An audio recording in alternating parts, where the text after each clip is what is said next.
let's just have an official start. I'm here with Bernadette. Bernadette has been, Bernadette Speakes is oh man, she's just a wonderful person. And Bernadette and I met several years ago in an acting class and just hit it off from there and have worked together a couple of different times. And if I look at her resume, I can say Bernadette has worked with such notables such as James Earl Jones and Sidney Poitier. She's a wonderful actress. She has recurring roles on wonderful projects and that are out there in the world on television. Which ones are you on? Oh, All American is what All I have American, yes. And also has been a theater director for many years, has a background in that. And I had the privilege and honor of working with her on The Watsons Go to Birmingham and this fabulous story written by a young man and his, at the time, partner called Villain.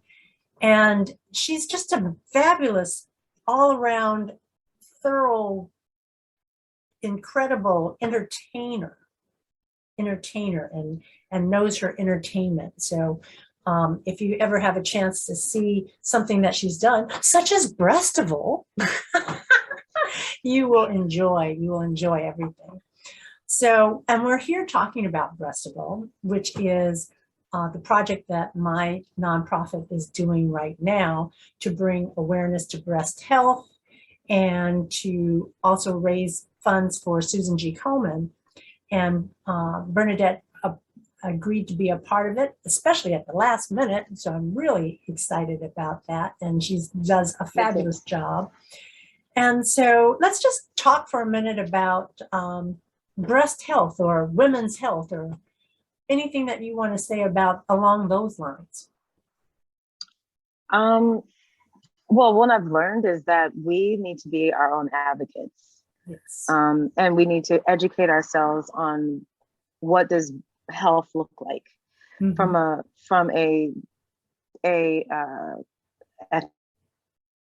ethnicity standpoint, from just a woman standpoint, from gene standpoint, things like that. It's really important, especially for the African American community. It's really important that we learn to use our voice to speak up for our health. I've had too many conversations with women in particular that, you know, almost was in a situation where things almost happened and went awry because they weren't properly cared for. And it wasn't until they really kept being dogmatic about their health that things were revealed.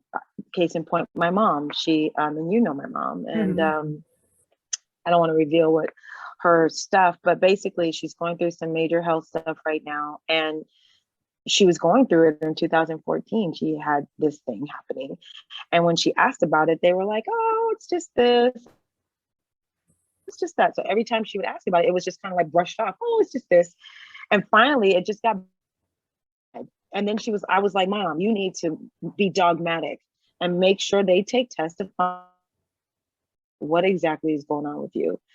And finally, they sent her to a specialist and she was diagnosed with what she had. And I mean, it was just like, and of course it's more advanced than it would have been if they had just the time 7 years ago.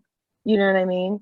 And so for me, deepen my convictions about us utilizing our voice to be seen and be heard when it comes to our health and the health of our parents or our children, you know, or our spouses or partners or, you know, whatever. So, yeah.